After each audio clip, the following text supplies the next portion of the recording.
Photo সাংবাদিকদের কথা কোনো সময় মূল্যায়ন হয় না, এবং আমি মনে করি এই ফটো সাংবাদিকদের মূল্যায়ন করা উচিত। এবং ভবিষ্যতে ফটো সাংবাদিকদের সম্মান যদি অর্জিত না হয়, তাহলে এই সংবাদপত্রের স্বাধীনতা বলেন আর যে কোনো আন্দোলনই বলেন, সেগুলো সুফল হবে না। একজন ফটো সাংবাদিকের কাছেই ইতিহাস। আজকে যারা ইতিহাস রচনা করেন, সেই ফটো সাংবাদিকদের ছবি নিয়েই কিন্তু তারা ইতিহাস রচনা করেন।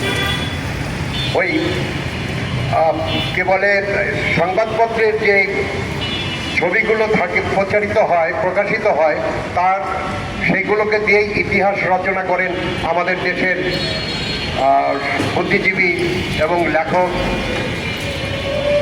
তারাই। আমি মনে করি যে এই ফটো সাংবাদিকদের মূল্যায়ন করা উচিত। ফটো সাংবাদিকদেরকে অবমূল্যায়ন করলে আমরা দেশ এবং ইতিহাস পিছিয়ে থাকবে। ধন্যবাদ সবাইকে। আজকের এই প্রতিবাদ সমাবেশে উপস্থিত আছেন প্রথম আলোর বিজনেস এডিটর তবর হোসেন মাসুম। আমি মাসুম ভাইকে বলবো সংক্ষিপ্ত বক্তব্য। অনেক ধন্যবাদ।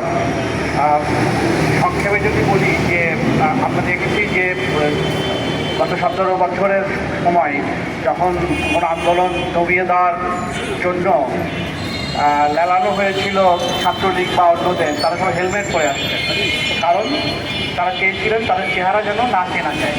কিন্তু এবার দেখেন, চেহারা চেনা বা না চেনার জন্য তাদের কোনো মাথা ব্যথা নেই, কারণ তারা জানেন তারা কী করতে এসছেন। এবং তারা যদি চেহারা চেনাও যায় তাদের কোনো সমস্যা নেই, কারণ তারা জানেন যে তাদের কিছু হবে না, এরকম আশ্বাসই হয়তো তাদের দেওয়া হয়েছে।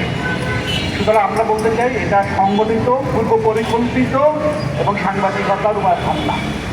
এটা বিস্তৃত কোনো ঘটনা ছিল না, এটা আগে থেকে পরিকল্পিত ঘটনা। এবং আমি কৃতজ্ঞতা জানাই যে আপনি এই সমাবেশ এবং মানববন্ধনের জন্য, এবং বিশেষ করে কৃতজ্ঞতা জানাই যে আমাদের ফটো সাংবাদিক ভাইদের প্রতি, কারণ তারা সারা রাত যে ছবিগুলো তুলেছে, যদি ভবিষ্যতে কখনো সুযোগ হয় এই মানুষগুলোকে চিহ্নিত করে বিচার করার জন্য সরকার কিছু ব্যবস্থা নিয়েছেন, মুখ রক্ষার জন্য হলেও হোক আর যেভাবেই যে কারণেই হোক অন্তর্বর্তী সরকার। কিন্তু আমরা এরপরেও অনেক মুখ আছে, অনেক মুখের পিছনে আরও অনেক মুখ আছে। সুতরাং এই মুখের পিছনে যারা মুখ, তাদের খুঁজে বের করবেন, যারা সংশ্লিষ্ট তারা আছেন, কিন্তু যারা সামনে ছিলেন তাদের খুঁজে বের করার ক্ষেত্রে আপনাদের তোলা ছবি একটা বড় ভূমিকা রেখেছে, রাখবে এবং হয়তো আর 5-10 বছর পরেও রাখবে। কিন্তু এটা পাবে না, আমাদের সন্তানরা আমাদের বিচার পাবে না, আমাদের ন্যায্য অধিকার আমরা ফিরে পাবো না। সুতরাং এই ন্যায্য অধিকারের জন্য, আমাদের জীবন নিশ্চয়তার জন্য, আমাদের কাজের পরিবেশ নিরাপদ করবার জন্য আমাদের দৃঢ় ঐক্য দরকার। এবং সেই ঐক্য যদি আমরা গড়ে তুলতে পারি, তাহলে কোনো শক্তি, কোনো সরকার, কোনো সন্ত্রাসী আমাদের দিকে আঙুল উঁচিয়ে কথা বলতে পারবে না। আসুন সেই ঐক্য গড়ে তোলবার জন্য আমরা আমাদের যে চেষ্টা শুরু করেছি, সেই চেষ্টা অব্যাহত রাখি এবং গণমাধ্যমের স্বাধীনতা, গণমাধ্যম কর্মীদের স্বাধীনতা নিশ্চিত করে আমরা ঘরে ফিরে যাব।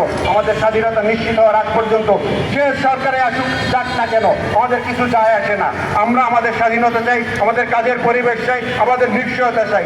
সেই আহ্বান রেখে আপনাদেরকে আজকেও এই প্রতিবাদ সমাবেশে আমাকে দাওয়াত দেওয়ার জন্য এবং আপনাদের উপস্থিতির জন্য ঢাকা সাংবাদিক ইউনিয়নের পক্ষ থেকে আবারও ধন্যবাদ জানিয়ে আমি আমার সংক্ষিপ্ত বক্তব্য শেষ করছি। আসসালামু আলাইকুম ওয়া রাহমাতুল্লাহ।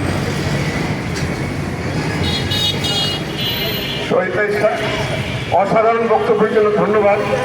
কারণ ঐক্যের কোনো বিকল্প নেই, ঐক্য আমাদেরকে হতেই হবে আমাদের এই গণমাধ্যমের স্বাধীনতার জন্য। আমি এখন বক্তব্য রাখার জন্য অনুরোধ করছি একজন সিনিয়র ফটো সাংবাদিক জনাব বুলবুল আহমদ।